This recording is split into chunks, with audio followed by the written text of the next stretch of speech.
Night, but we're here. No popcorn, no cold drinks, not any of that stuff. But we're here to share some information with you. We'd like to thank the TCEQ office, the Harris County Pollution Control Board, and our stakeholders, our community partners for joining us tonight. We have a few elected officials that would like to be recognized. So if you would identify yourself and say a few words, where are, oh, over here. So hold on one little second. I have a big voice. There's not that many people. I'm Karen Cambio. This is Cameron Schottner. We're from Congressman Dan Crenshaw's office, and the northern part of this project will be part of our new district due to new district redistricting. So our office is in Kingwood, and we're more than willing to share our card. And if you have any questions, we look forward to meeting you all. Thank you for that introduction. And again, guys, we've run into a couple of stumbling blocks for meeting locations. So just for your information purposes, we will have to get input from the community as to where you would like to hold your community meetings. The community center and other locations want us to be out by 8:00 p.m. No exceptions, no exceptions. We have to be out by 8:00 p.m. So that means we will have to start winding down the meetings about 7:30, 7:45, so that we can respect their timing of wanting us to be out of their facility. So if you have any suggestions on locations, please share that information with me. We appreciate that. I'll be extremely brief. Hey, I'm Christian Menifee. I'm the county attorney for Harris County, Texas. Good to see you all. My office has been involved in this process since its inception, working to try to hold the companies accountable and ensure that they move at the speed at which the EPA expects of them. Annie from my office is here. Can you wave at everybody?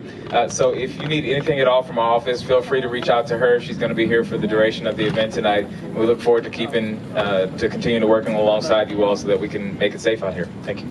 Thank you.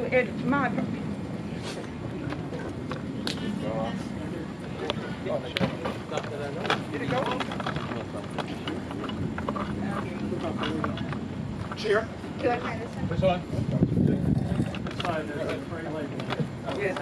Well, my apology to the attorney. She did tell me that, and I don't know, I think it was the gas that got to me. I couldn't remember. So I apologize for that. Okay, so with that, I'm going to turn it over to Ashley and Lauren and other EPA representatives that is going to go through a brief presentation. And since we've got to be out so early tonight, we want to make sure that we allow enough time for you guys to ask your questions and get those questions answered. So, yes, ma'am. A little bit of housekeeping. When we leave, or when the meeting gets over, some of you guys can maybe help take the chairs inside, because there's only one man to put all this stuff away, and it has to be put away. Yes, thank you for that. The comment was, before we leave, we have to take the chairs back inside. We don't have to put them in any type of order, just stack them like back and forth. But we, EPA and the state, I think we should be able to take care of that. And then the RPMs can remain outside to answer any questions that is being raised from the community, just to make sure that our time is spent wisely in meeting the needs of the community. So we'll take care of getting the chairs back in. Now, as far as the facilities for ladies and men's bathrooms, if you want to go back inside, I don't think there's any problems with going back in, because I think the gas has been cut off. So it will be safe to go back into the facilities to use the men's and ladies room if you desire to do so. We're not telling that you have to, but if you'd like, we're relieving EPA of that responsibility. It's at your option to go back inside. Okay, so with that, we'll turn it over to Ashley. Thanks, Janetta. Okay, I'm going to sit right here because we actually also have an presence that's listening in right now through the computer, so this lets them hear a little bit more too, if that's okay. We're going to be really quick because we know the questions is kind of, we want to make sure to leave time for that, and we have this hard stop, so I'm going to run through this really quick.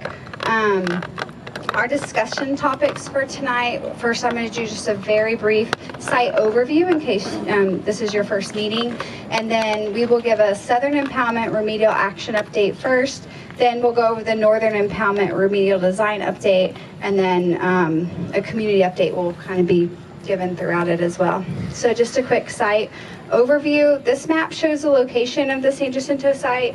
It's in Harris County. It's right at the I-10 bridge where it crosses the San Jacinto River. It's about 10 miles north of Morgan's Point and 40 miles north of Galveston. And just kind of zooming in closer at the site, we kind of divided our site into 3 areas. The northern waste pits are the green area that's right above I-10. The southern impoundments are the yellow out area just below I-10. And then the pink area is an area we call the sand separation area that's up over by that peninsula. Just a little bit of background. The pits were built and used in the 1960s for paper mill waste that contained dioxin. And so the northern and southern pits cover about 15 acres each. And this site was added to the Superfund priority list in 2008. And these are some aerial pictures of the site from 1966, 1997, and 2006. And you can see in the 1966 picture, both the north and the southern pits are there, but the river isn't washing over them. And then over time, the land sank about 10 feet due to groundwater pumping, and there was some sand mining done in the area. And so it subsided. And so moving forward a few years, you can see in this last aerial picture, about half the pits were underwater. And so when the site was added to the Superfund list, that dioxin waste was actually exposed to the river. And so there were people who were wading and fishing at the site in this waste, and there was just uncontrolled releases to the river. And so therefore, we needed to put a temporary cap in place to prevent these exposures and releases to the waste while we investigated the site and we could find a permanent remedy for the site. So this cap is still in place today, and it's inspected quarterly. It's also inspected after big storms and such to just make sure that it's still intact and protective. So this brings us to the cleanup plan. The record of decision is, which is we call it the ROD through this presentation. It's to remove over 200,000 cubic yards of contaminated waste material from the site and haul it for off-site disposal. So steps will be taken the whole time to prevent releases of this material. And one of the most critical components of this remedy is the installation of a best management practice, or BMP, or that wall around the northern part of the site to prevent releases while we're excavating. So now I'm going to give it to Lauren. She'll introduce herself. Thanks, Ashley. Good evening, everyone. My name is Lauren Polis. I'm the remedial project manager that works on the Southern Impoundment. Robert Abhelt has been providing some support as well. I'm excited to finally be here in person to give the community some updates on where we're at with the Southern Impoundment remedial action. Okay, so just to remind everyone, Ashley went over it briefly, but for this discussion, I'm just focusing on that area in the yellow box, the Southern Impoundment. I just want to remind everyone, it's very different. It's a very different portion of the site than what you find in the north. Let's see if I can get my little laser pointer going. It's so the northern impoundments are the submerged portion of the site in the San Jacinto River. The southern is dry land. It's much less technically challenging and is a dig and haul. We have our design completed and it was approved last year. So just to touch briefly on some regulatory milestones, Ashley mentioned our ROD was signed in 2017.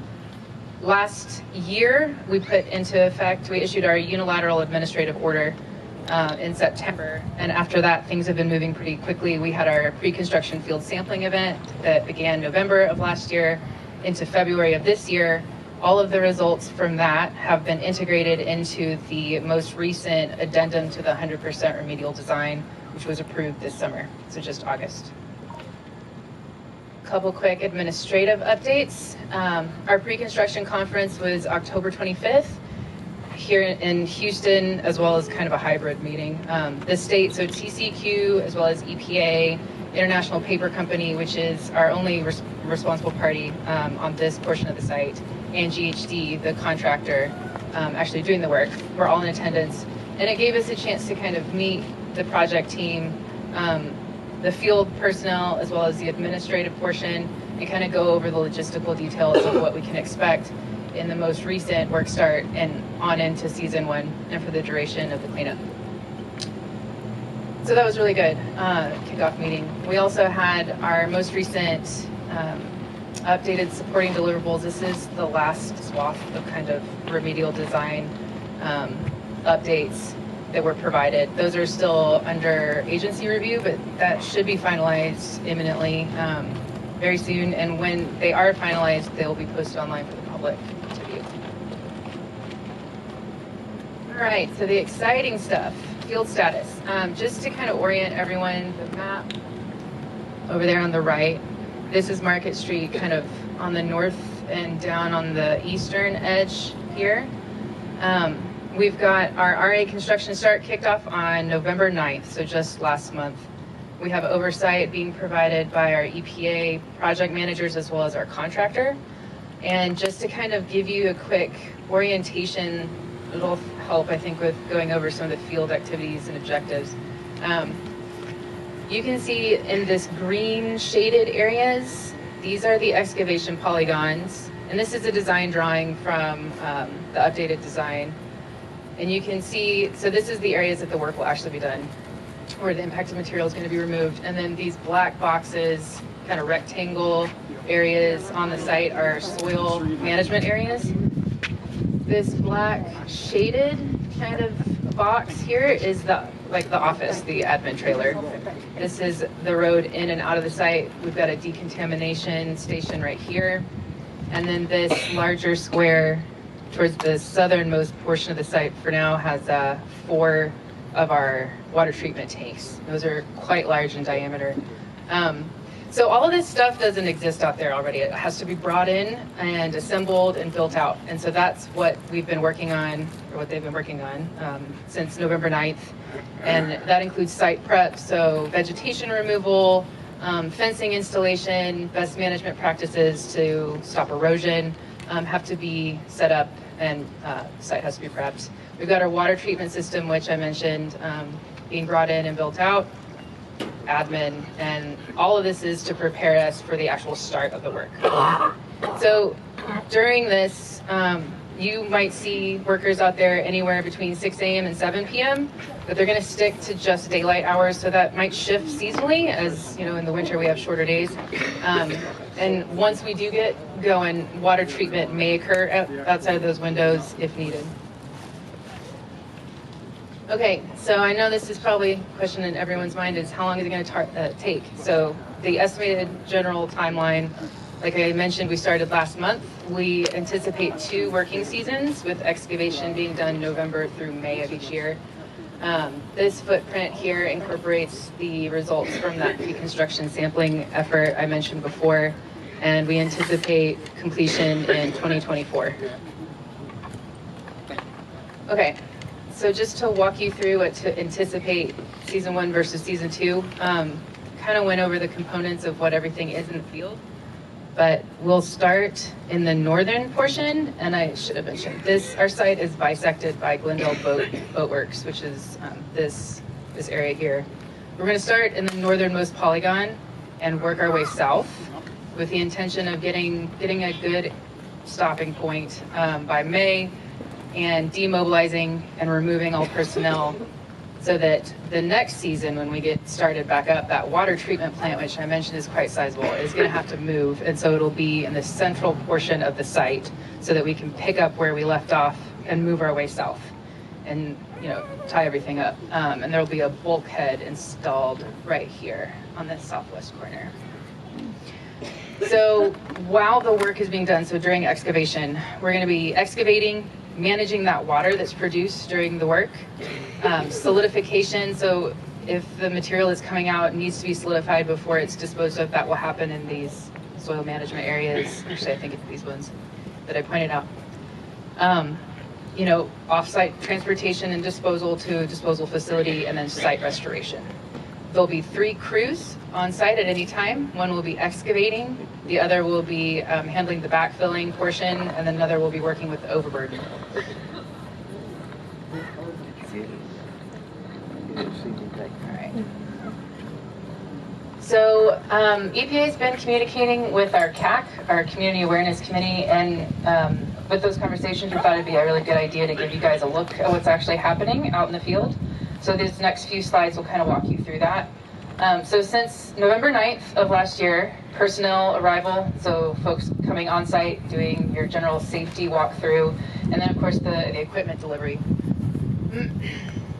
So this is actually the office. So that's our temporary administrative trailer that is brought on site and then hooked up to get up and running for the field season. Heavy machinery, lots of different equipment pieces arriving on site, excavators, dozers, sorts of things, and they'll continue to arrive. That vegetation clearing that I mentioned, so the site mowing operations is what you're looking at right now. There was a utility survey conducted to identify the locations of all the utilities on the site so that we can coordinate that as we work. And also there was a concrete pad that needed to be demolished and took a few days and some steps, so I included some nice pictures of that. There's our excavator with hammer attachment breaking up the concrete, resulting in our slab, broken slab. We've got so it happened in phases, taking layer by layer at a time. That's this bottom picture here. And then prepping and staging the debris for removal. This is our fencing and sandbags. So safety fence, a security fence, as well as a silt fence being installed. And just for reference, this is the western portion of the site. And that's the San Jacinto River right behind it. Water treatment prep. Portions of the water treatment system being brought on. These are the tank panels staged down here in the corner picture. This is our first shipment of clay that was brought on site for the base layer for the system to be constructed on top of. Okay, so moving on into December and January, the types of activities you can expect that are planned right now are additional sampling, our water treatment system startup. So once it's built, we have to run it and calibrate it, make sure it's working correctly before we start excavation. The truck staging and inspection areas will be placed. These, excuse me. So these areas are for when the trucks are coming back from delivering a load to a disposal facility. They are inspected, the beds are aligned again, and prepared to get back in rotation. So of course, an excavation offsite disposal is slated to begin by January of next year, and along with that, water treatment and discharge. Okay, so this is my last slide, and I know that this is of particular interest to the community, so I kind of wanted to break it down step by step, how the impacted material is going to be handled in the field and onward when it is transported offsite for disposal. So I kind of went in a little more detail on the site prep portion of what has to happen, and that's just putting our best management practices in place, making sure everything is being done in a safe and a contained manner. Sampling to further characterize the waste for disposal, excavation. I mentioned that dewatering and solidification step, that's an as needed on the materials before being transported to local facilities. And then of course, loading and decontaminating every truck before it leaves the site and transporting to our offsite disposal facility. So to give you kind of an idea of what to expect in the area, there's sensitivity to local businesses and traffic, and trying to be respectful of sharing the roads, because Market Street's kind of smaller and there's lots of businesses. So they're going to have a truck pusher on site. Most of the rush of trucks will be in the morning. They're going to stage them off of Market Street where they fit, and if there's a couple stragglers that are still needed, but don't have room for them on Market Street. You might see one or two at a local truck stop before it jumps into rotation.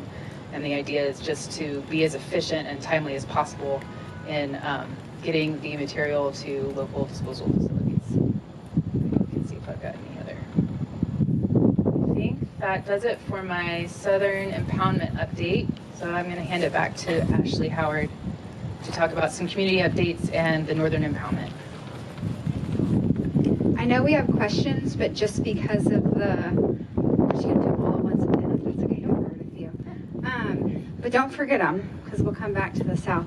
I didn't introduce myself earlier. I'm Ashley Howard. I'm the remedial project manager for the northern part of the site. We also do have two other project managers here, Robert Appelt back there, and Kevin McNeely over here. We also have our boss, Chris Villarreal, section chief for all the remedial section here in Texas. So we kind of skipped introductions because we were trying to jump in there. But our whole team's here today.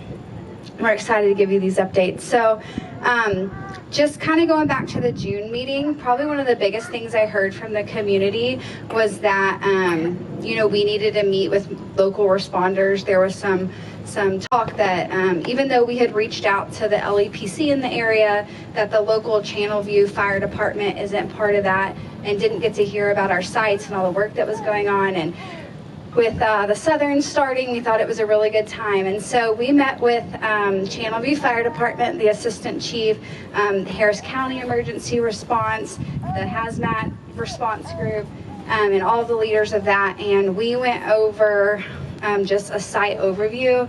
Here's what our site is. Here's what our contaminants are.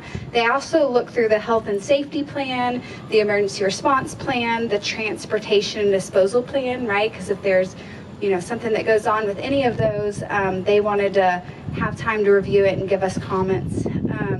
And so that was a great meeting. We learned a lot, and we had the actual contractor there who's doing the work. It wasn't just EPA. And so they got to hear directly from all of these entities about what we can, tips we can do to be safe and such. So it was a great meeting, and I just wanted to follow up, and that came from you guys. And so I will say that one of the good things that came out of it was that we learned that the fire department actually has a system, like when they go to a site, that pulls up and they can learn about kind of what they're getting into. So we are going to, be providing the fire department some specific site information so that when they come to our site, they know what's going on. So it was a great meeting, came out of the June meeting with you guys. Also, there's been some other inquiries. I guess the buoy lights were kind of going off on the northern impoundment. They got those fixed. There's been talk about cars and people just kind of around the site during the weekends. I wanted to mention that on the northern impoundment, we do have a camera out there that is motion censored, or the responsible parties do, and so they are able to know if somebody comes on site, and that's how they kind of manage that. So wanted to mention that. And then lastly, we've been meeting with the Community Awareness Committee a couple of times since we met last, and we'll continue to do that. And I always want to mention that we try to keep you guys updated on that public website. The website's right here, and there is a link to publicly available documents. And so a lot of what I'll talk about today has been uploaded to that link. And I can always go over that at the end of the meeting. I kind of do at these meetings, because that site really is how we try to keep everybody updated, in addition to the Community Awareness Committee meetings. All right, Northern Impoundment Remedial Design. So I'm going to skip right down to the end of this to give you updates since we met last in June. We have received the partial 90% remedial design that came in right after our last meeting on June 26th. And then we got a 90% remedial design for the northwest corner. They had sectioned off that part of the project because it was especially difficult to design. And so we just got that November 8th of 2022. And so these, I haven't even had that part of the design for even a month. And so that is still under preliminary review.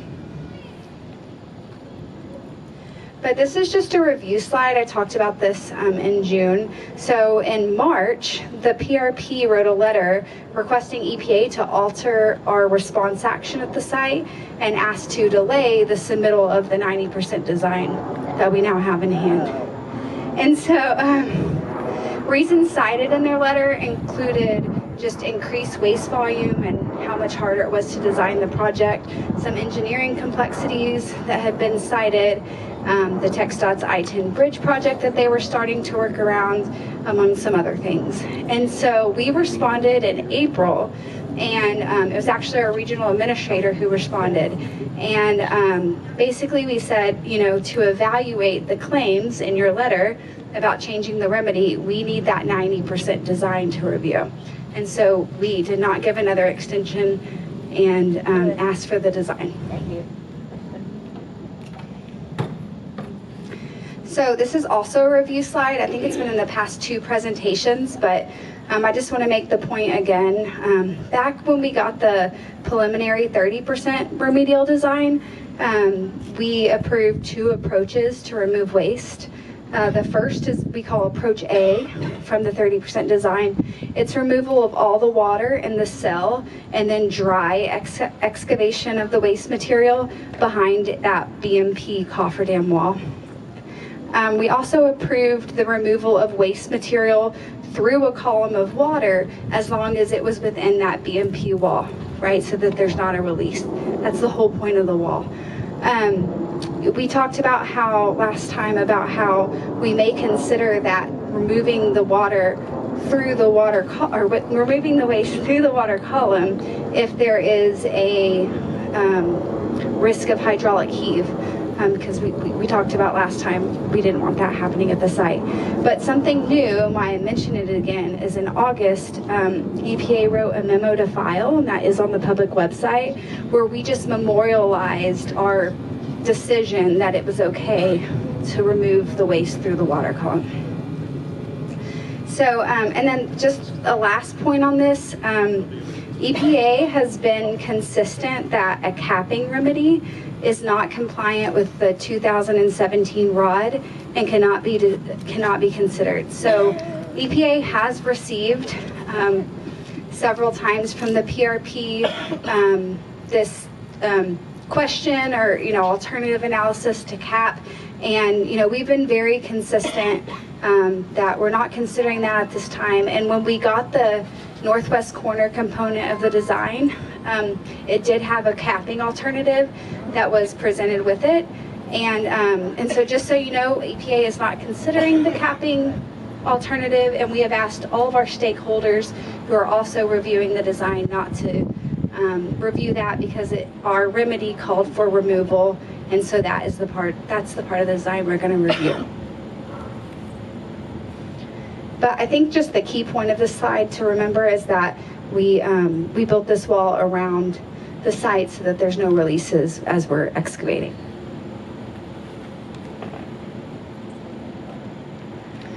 All right, so the 90% design is a really large document. And most of it's on our website, at least the major portion of it. And, but I wanted to just kind of go through and highlight some of the technical challenges and uncertainties that were in the 90% design. So first, excavation. And a lot of these are not new. We've been talking about a lot of these since the 30% design and through each of these investigations that we've done. But the first thing is that they claim that there are various technical issues and design elements that limit how deep they can excavate. So they say there's only so far they can dig because of some of these technical challenges. They also claim the impact to the community is greater if they remove all of the waste. They talked about truck traffic and things like that. I did receive a community letter, kind of stating that the community would rather the waste be removed and there be a few more trucks than to leave waste in place. So I did want to note that I received that message. And then also they claim that an area-based average concentration site-wide approach that's used for the design right now is critical to implement the remedy. And I just want to note the EPA has not approved that approach yet. The whole design is under review, but those were kind of some of the big excavation issues. And so just a few issues specifically for the northwest corner. They claim that there are some additional heave concerns that they have found as they have been, looking more into the design. And so they're actually re-reviewing the hydraulic heave issue across the entire site.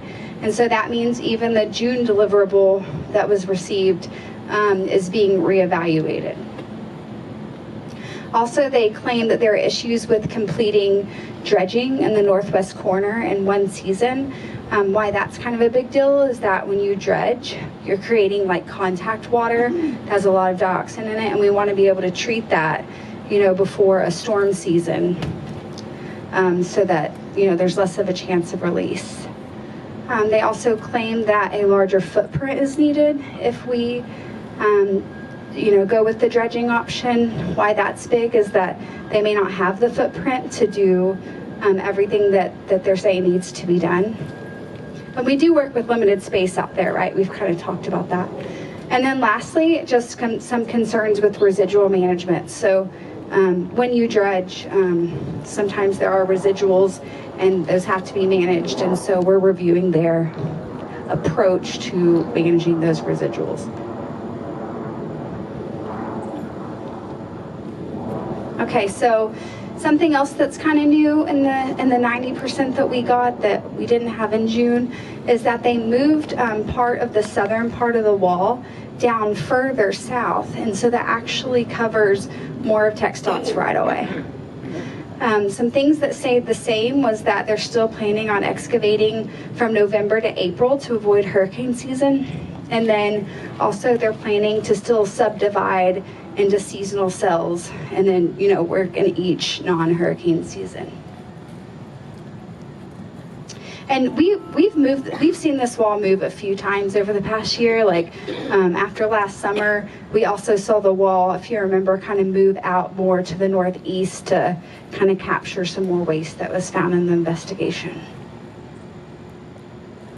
So just my last slide on the summary of some of the technical challenges. And by the way, I know it's really wordy, but I put all of these slides on the public website so that you can kind of go and digest them. It's not as wordy as the design. I tried to just hit all the big issues so you wouldn't have to go through the design to find them. So the wall, they do claim that the new wall alignment increases the likelihood of barge strikes that could cause a BMP failure. So we are looking at how they plan to mitigate the risk of BMP failure from a barge strike. So we know that's like a big issue after, we've had a couple of barges strike the bridge and our site before, and so we are looking at that. They claim that there's no guarantee that river levels will not exceed historical levels, and therefore there's an inherent risk to a release to the river. And so, the PRP chose the wall height of 9 feet after their analysis, but, they claim that there's still some risk, even with the wall height with what they've selected. And then lastly, they claim that there's issues with availability of materials for the wall construction. So that's the availability of the materials, how long is it going to take them to get them, and just whether they can get the materials they need at all. I know in a lot of construction industries, there's some issues getting these materials. And then lastly, water treatment. They claim that there's significant uncertainties with respect to water treatment. They claim that there's concern regarding how treatability testing will translate to field implementation.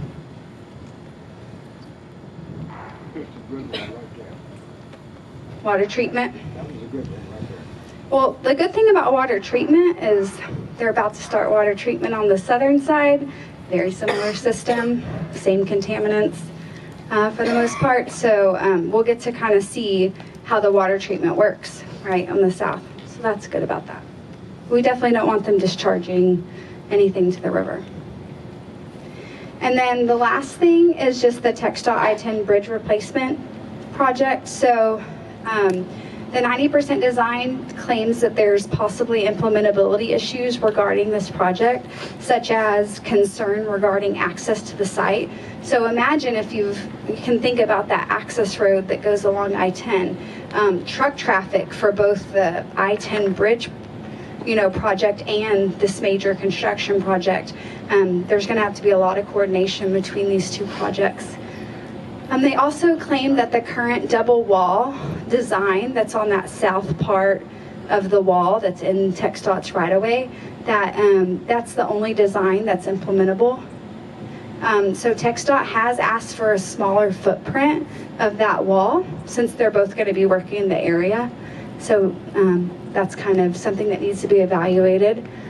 And TxDOT they actually formally commented on our design, which was great because they had actually their design engineers make comments that our design engineers could review. And so some things that they said is mainly they just wanted more analysis on the impact to their project. So things like to their bridge, where the bridge is located, where their wall is located, how it affects the protective structures. They just, needed some of that stuff evaluated. And so we actually shared the TxDOT comments early with GHD so that we could go ahead and have a meeting. Since TxDOT is in the middle of their design, we didn't want to slow down looking at all these other issues and not start working on the TxDOT issues. And so we met with them in November, and so we've already started coordinating about those comments. And they did express also some concerns about the end state of the site, so they didn't want this big hole that's left in the river to destabilize the bridge. And so we still have some questions about that, and also just truck traffic and such during both of these projects. So I do want to note that TxDOT's been really cooperative and responsive and open to working collaboratively, and we have met with them several times and will continue to. Ashley, I know you want questions later, but does TxDOT have a timeline? So he asked about TxDOT's timeline for the bridge. I don't know that they have released an actual timeline. I mean, they're in the middle of the design, but I think it has to do a lot kind of like with our projects, like when they get funding, right? Like when does that happen in Texas? Maybe like August or each year, I don't know, but there's a little bit more that goes into it. I do know that TxDOT said that they were going to make a website to start giving information to the community, and so I do have their contact information if you want that. But I don't know that they have like a actual timeline. But we do think that they're going to overlap.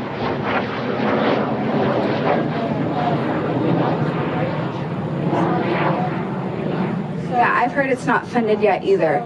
But the design is funded because they're in the middle of design, so. But the work itself is not funded, so Right. to say that, it's a 7-year timeline is incorrect, because that's from the point that it actually is funded. It can be designed all day long.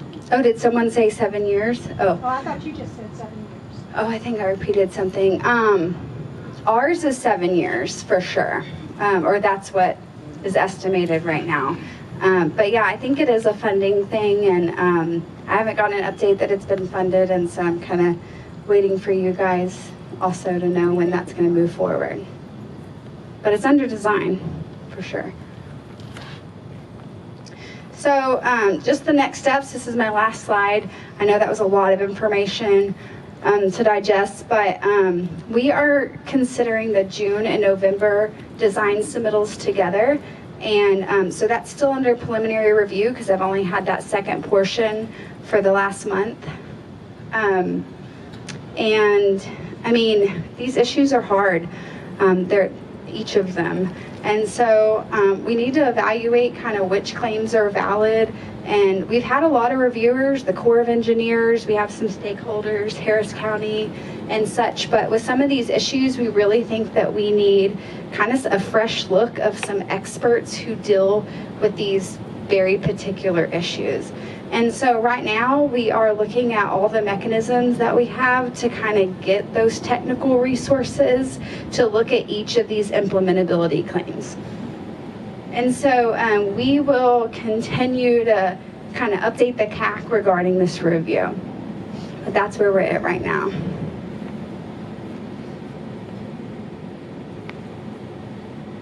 And that is it. So I guess we'll take questions.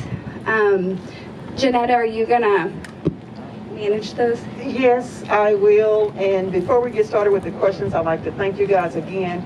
And I must say, this community is amazing. It is amazing. When we first walked up and smelled the odor, the foul odor from the gas, we started collaborating, not only with the folks here at the facility, but also with the THEA folks and TCEQ and others. And we just all pulled ourselves together and made some decisions and made it happen. And woohoo, we got a movie night. So the community is just amazing. You really are amazing. But to be respectful of time and to make sure that every voice is heard, we like to have some type of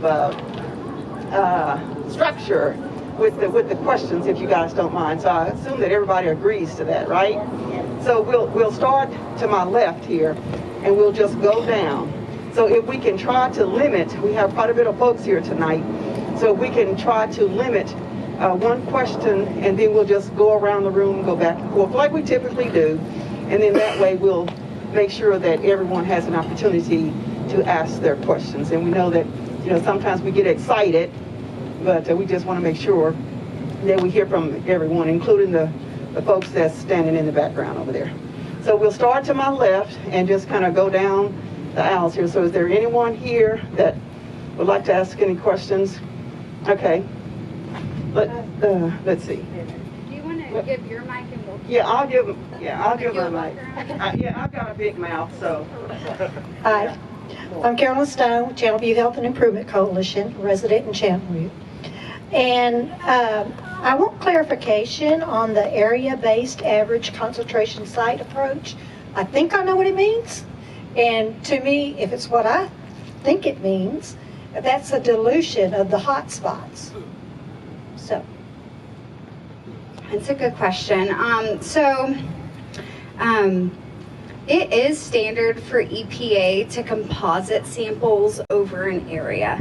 It's actually statistically better to do that than to like go after a hot spot. I remember one time in one of the classes, they said if you tried to like find a barrel of a really toxic barrel in a whole football field and you went out there and took one sample, what is the chance that you're going to hit the hot spot? It's actually better if you go out and take a bunch of samples, right, and add them together. And so compositing samples is actually very common and a standard practice. But I think what the key is what area is it right to do this? They're saying averaging, compositing.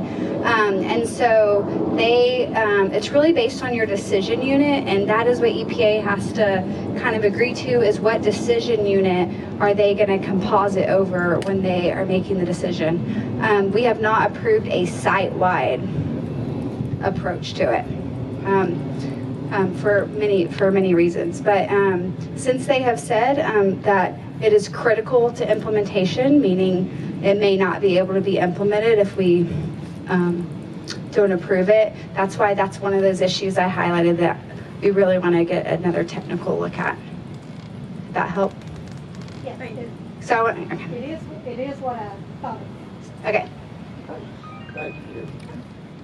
Ready to go? If you're ready. Okay, I'm just curious, I don't know, this might be out of line or something. What takes these people so long to get anything done? You know, they've been talking about this since the 60s. You got people been born and raised in, raising kids and grandkids and everything, and they're still living with all this. What takes them so long to make a decision to get something done? Is it politics, money, or just tradition? Ma'am? So, Here. this... I had enough. This site in particular, you know, we signed the ROD in 2007 after Hurricane Harvey, and we have given a few extensions, and I think it's because every time we went out and investigated, it got the waste got deeper and bigger, and we've tried to, every time we have this section about the uncertainties that popped up. And after that last investigation in the summer, the waste was so deep, we had the new potential problem of heave, which totally started to change everything. So on the north, it's because every time we investigated, we have a very different project than whenever we wrote the decision, right? And so that's on the north. And the south, since it was a little more straightforward, and we noticed that design was moving quicker, that's why we really jumped on, let's not wait to start cleaning up, right, the south, and wait on the design for the north. And that's why we made that decision. And so that's a huge deal that we have actually started cleaning up the site on the south. The north just has a lot more, it's just a lot more technically challenging. There's a lot involved in it, more than what people may think. Yeah. And I understand, the time frame that's involved in everything. You gotta go through this, and go through that, and go through this guy don't like it, this guy don't like it, this committee don't like it, all this, there ain't enough money, all this stuff, 207. That's 15 years. Come on, man. Somebody get up off their butt and get something done. Quit messing around. Get something done. If they can't do it, get them out of there. Get some new committee members in there that know something. If they can't get it right, how long these people have to live with that? People out here, they can't go out there fishing out there. I live straight right back there. People can't right back there on the water. People can't go fish. We got to go way upstream up there in Cleveland by the dam and go out there and get a fish to bring it home to eat. We can't do nothing out this river. I'm not saying that's your fault. I'm just saying that's the way the system is. What takes them so long to get off their butt? Why are they dragging their feet? Somebody needs to get out of there and get something done. Get somebody in there to get something. And I think, we really hope that this fresh look having, and this is pretty common in projects. Yeah. I appreciate all your education, everything you got and everything. Yeah. I'll sit here and listen. I won't say nothing. And when I want to say it, I will say it. I will say it loud enough that everybody hears. When I talk, I want everybody to hear what I got to say. And I'm sure there's a lot of people here in this town, this community here, that agree with me. Every voice matters. Every voice matters. We think having this, Whether it be right or wrong, that's the way it is. The whole reason we're trying to get some technical reviewers to look at these issues is we think it's the best way to get this moving forward. That's our goal too. So what do we got to do? Go vote these guys out of office, or what do we got to do? Yeah. Huh? You all vote, I'll vote. I can't write. Okay, we're not going to talk politics. We're not going to talk politics. We're taking other questions that Ashley and Lauren can answer. They can't answer those questions. But anyway, do we have any other folks that have questions? Any new people? Okay, we're going to go with the young lady in the red shirt, and then we're going to go with the gentleman in the back. So, yes. Let me move around here. And once you finish with the microphone, if you don't mind, give it to the young gentleman in the back.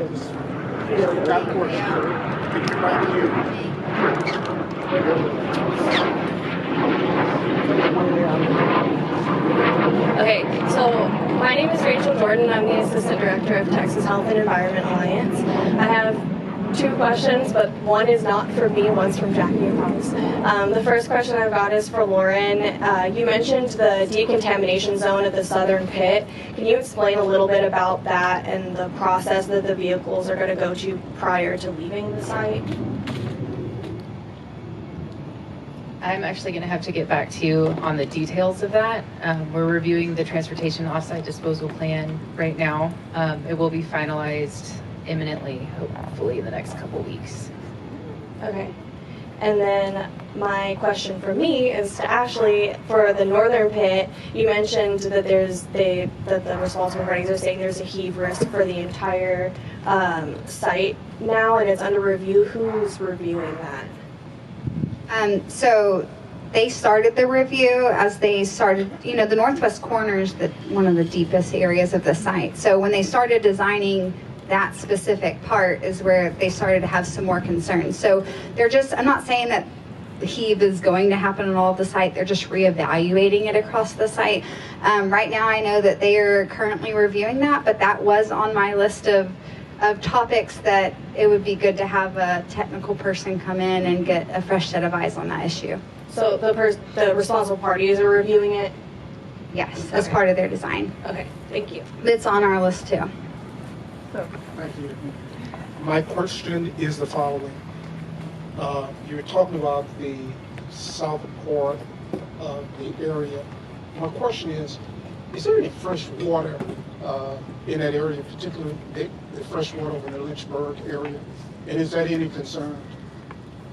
Are you talking about the southern impoundment just south of I-10, the one that's getting work right now? Okay. Sorry. Water that's coming from Lake Livingston over into Lynchburg. Okay, I apologize, I'm not familiar with Lynchburg. As far as fresh water. No, I'm from Anchorage. Oh, I'm sorry, I thought that was Channelview.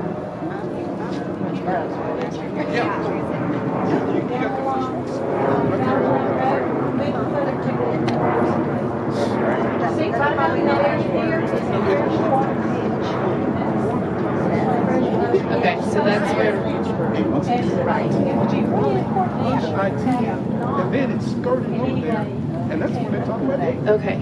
I can tell you that the southern impoundment in that yellow box there, and thank you for that, pointing out where Lynchburg is, and that ditch, if that's in particular what we're talking about. The water on the southern impoundment is groundwater, and so it's mostly interacting with the San Jacinto River. If you'll notice that the southern impoundment, it's dry land.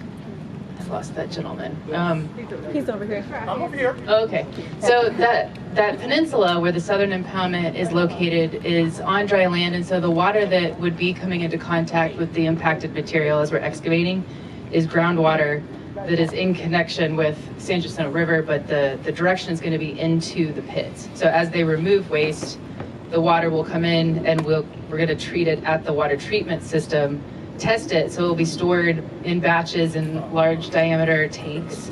And as soon as it is cleared for release and we can confirm it's not contaminated at all, it will be discharged into the San Jacinto River. And we've been coordinating closely with the state on this, TCEQ, and their expertise on water treatment and discharge. Did that answer your question, though? Yes. So you're saying no concern? I don't believe there's concern for a connection on fresh water to Lynchburg. I mean, there was during the remedial investigation some testing of groundwater and such in the area, and at that time there was no concern found. So that's why there's not a groundwater component to this remedy.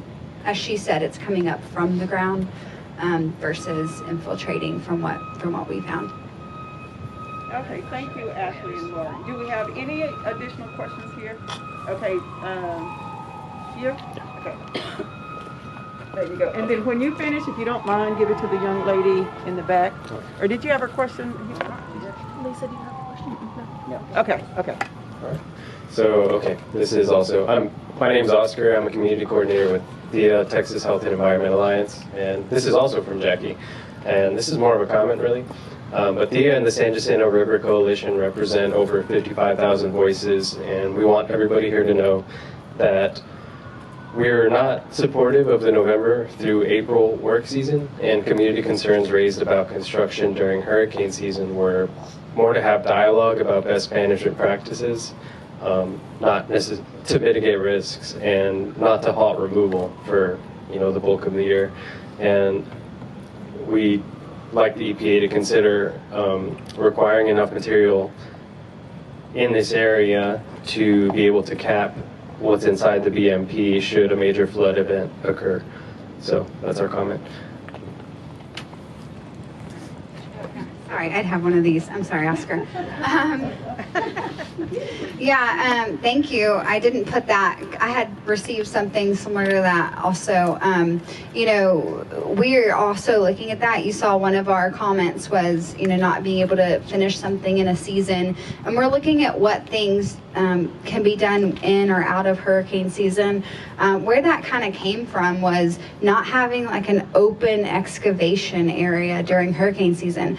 If a storm comes and we have waste exposed and something happens, that's a high risk. But we are looking at the design and seeing if there are parts of the project that might be able to be safely done, that pose less of a risk, that might go into that season, versus just a strict no work done, you know, outside of the season. So we're taking a look at that too. I think the point is, you know, in that letter was that the longer that we're out there, you know, the more risk that there is, and just wanting to get it done and out. And so we've definitely received that message. Thank you. Thank you. So are there any other questions? I just want to know, where is the waste going? Where is the waste going? That's my question. For the Southern Impoundment, Republic Services is the primary landfill. It's about, depending on the route, about 70 miles, I believe, to the east of the site, and Seabreeze is the secondary disposal facility, and it's about equidistant south of the site. Can you be more specific?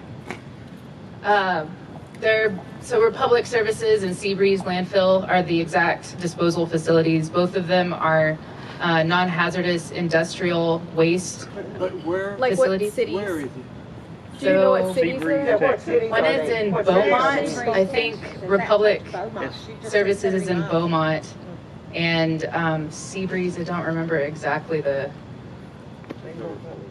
Angleton, I think, yeah. Outside of Angleton, Texas? Yeah, I'd have to Google it to make sure again. Missouri County. But they both accept Class 2 as well as Class 1. So in case the waste at some point should flip to a Class 1, we're covered. Did that answer your question fully? Okay. All right, thank you. So your question was the same as in the back. So we'll move over just a little bit more. Any other questions here? Okay.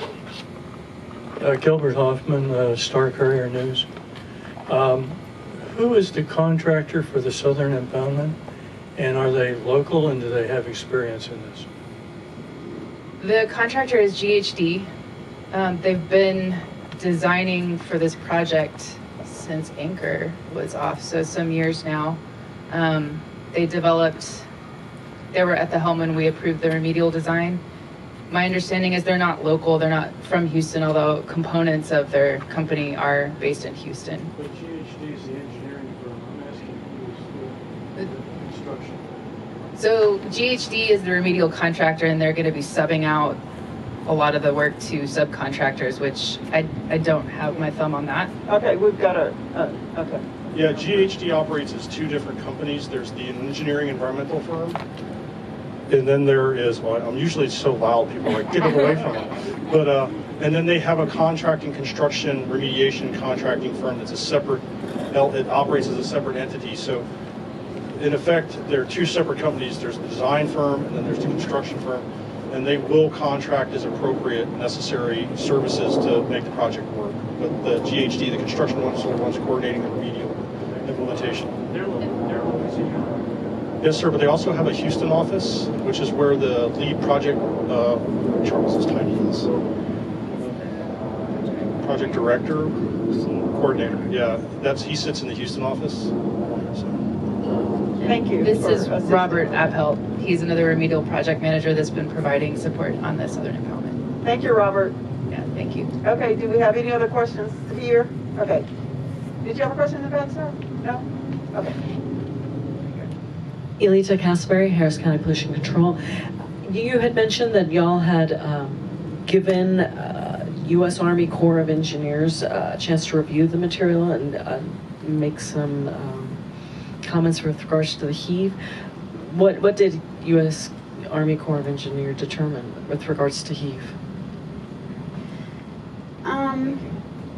You know, we didn't get a formal decision from them, and that's just because as we started looking into it, I kind of mentioned that we found that problem after investigation had already completed, and I think they identified maybe a little more data that we might need in order to do that. And so once again, that's why heave, I know that's one of the bigger issues. We've been talking about it since I found out about a year ago.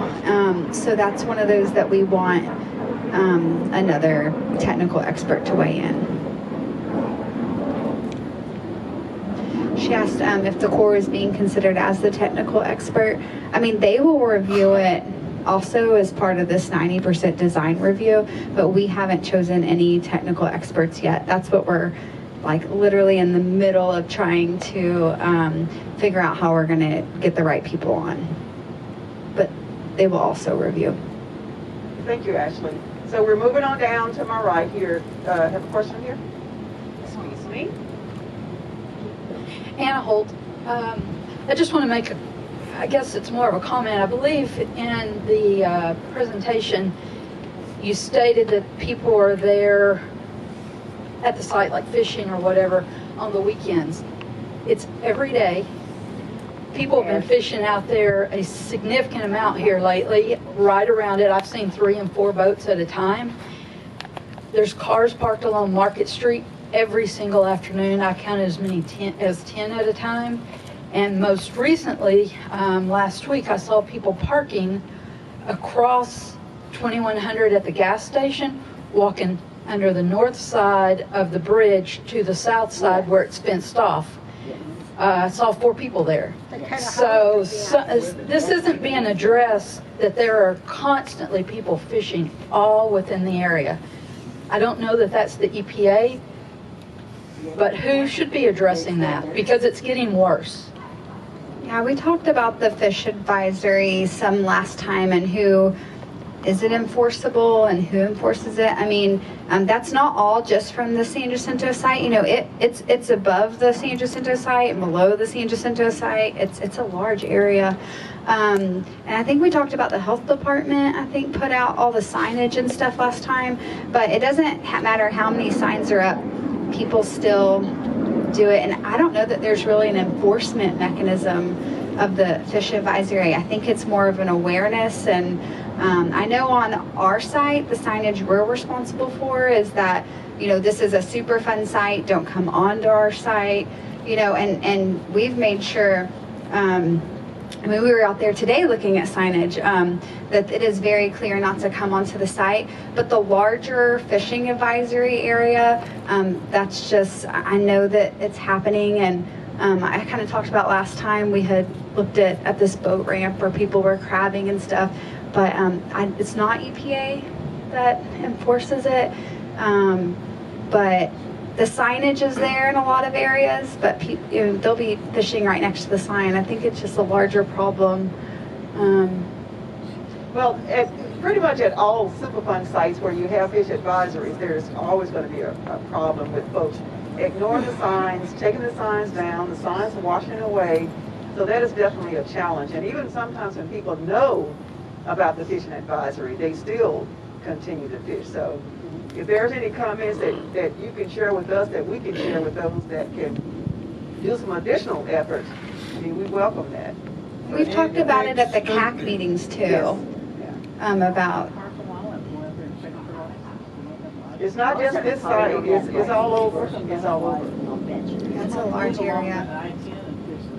It's not only fishing, the kids out there swimming. Well, fishing, every swimming. weekend you see people off the market in front of the crystal plant. They had the water up to their necks out there just playing around in every weekend. It's unfortunate, but yeah. What about coordination with Texas Parks and Wildlife? For them to come out and issue tickets or, you know, to remove them from the water or whatever, from the area? There's a comment about Fish and Wildlife, and we can take that and share that information, but again, we don't know if any enforcement could be done, but, you know, we can definitely take that comment and share it. The fish advisory isn't EPA's, it's Texas Department of Health. That's what it is. Yes. But the waste pit sign says no fishing allowed. On our site, we definitely have no fishing signage as well. But that fishing advisory, there's no fishing allowed from, I mean, miles up from our site to I know from River all the way down to the bay. All the way down. Yeah, The yeah. signs. Harris County, we put them out there. Yeah. But people fish, they shrimp, and everything out I there know. every day. Every day. So it's a fishing advisory, it's not a fishing ban, so they really can't enforce it. It's more so just informing the community and informing community members of why there's a fishing advisory, which is because of the dioxin and the contamination from the waste pits. And so those advisories are just saying that the fish and the seafood and stuff from the river is not safe to consume, but there's no ban on fishing itself. Yeah, perfectly said. Thank you. That's where you guys are the greatest. Thank you. So let's move around, move on down to my right. Is there any other comments here? Yes, sir. Thank you. I'm Roger Bridgewater from Tom Ramsey, Commissioner Tom Ramsey's office. When I was looking at your slides, it talks about the 2 working seasons. Is that actually talking about 2 years, 22 and 23? That's correct. So it'd be, well, 2 working seasons. So if we started this year, we would be anticipating completion of excavation by spring of 24. Yeah. Thank you. Let's move on down. Is that both sites or just the south? No. That's just the south. Yeah, it's 2-year timeline for that one. Thank you. Yes. Thank you, Commissioner. Anyone else in the back? Nope. Let's move on down. Anyone here? Hey, how you doing? Do you want to say anything from the pollution control? Okay, thank you for being here. Okay, guys, now we're going to go back. We are really making great time here. I mean, they wanted to kick us out at 7:45. Guess what? We're making great time. How about that? Okay, so let's go back over. Any other questions on this end? Any new questions? Yes, ma'am. I have another one from Ashley, for Ashley from Jackie. Here you go. Thank you. Under the uncertainties slide, you have a quote on there that says that the responsible parties claim that the new wall alignment increases likelihood of barge strikes that could cause BMP failure. She says, first, it's ridiculous that they're designing the wall, then saying that it increases the risks. And then there are best management practices that could be put in place beyond the BMP wall that could slow or prevent a strike to the barrier, to the waste pit. Are those types of approaches being looked into? We did not see any structures kind of put out protecting the wall. So, that is a comment and something that we've been looking at. They did talk about specifically on the east side of the wall, kind of over here as it starts to get closer to the channel, that putting structures there may impede channel traffic.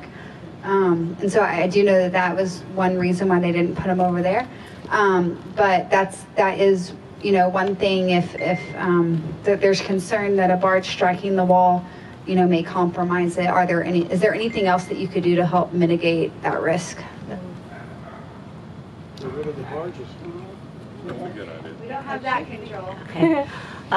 Tying in with that, I'm Lisa Gossett with the, am checking to what extent you've been communicating with the Port of Houston Authority and others who may be managing the barge and boat traffic, ship traffic in that area.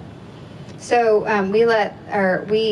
the Port of Houston Authority is one of our stakeholders that comments formally on our design, and also the Coast Guard.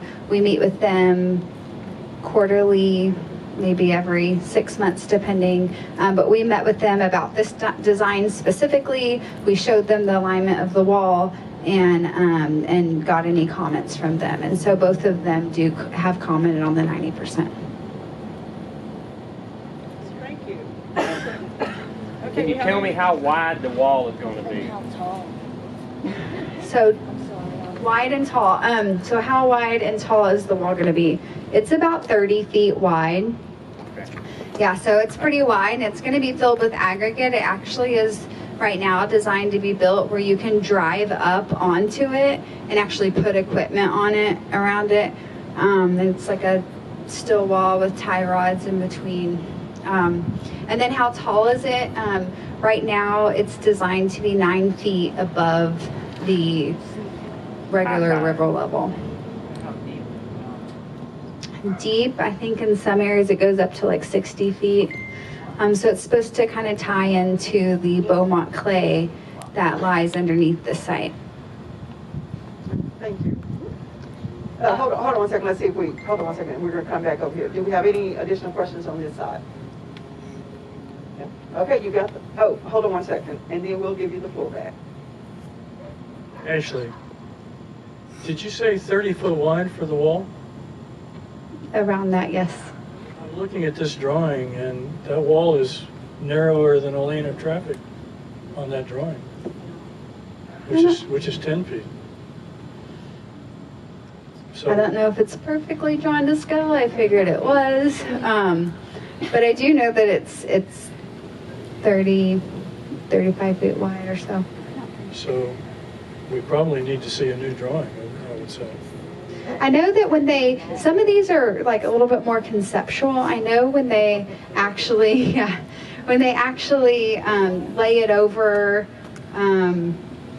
there are also other drawings that they may be more drawn to scale in the other drawings. This one was just kind of like an overview, but they have like zoomed in versions that are drawn to scale and stuff in the design. Thank you, Ashley. Did you want to ask another question? Yeah, it was just building off of the height of the wall. I know that when we were looking through the data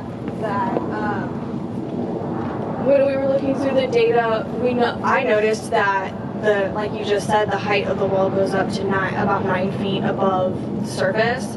But do you guys, or have y'all or anybody else that's looking at this plan considered the max storm surge height? Because I know that during Harvey in 17 it was around 15, I think is what it says in the data. It was either 15 or 27, but yeah, it was really high. So being as they are taking into consideration the possibility of flooding and overtopping, how much has been looked into based off of that, looking at the possibility or feasibility of making the wall higher, because we know that recent storms have produced flooding that's higher than the 9 feet. Yeah, so that's a good point. There is a really good analysis in there. It's just kind of in the details of the design about how they came up with that.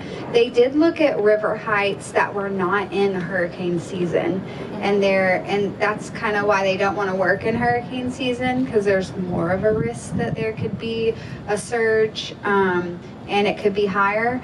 And so they looked at, from what we've been told, all of the data that they could find for that area, for as far back as they could find. Yeah. And so that they have graphs and stuff, and I remember them presenting it to us that, this is the height of the wall that would, based on historical data, have covered everything outside of hurricane season.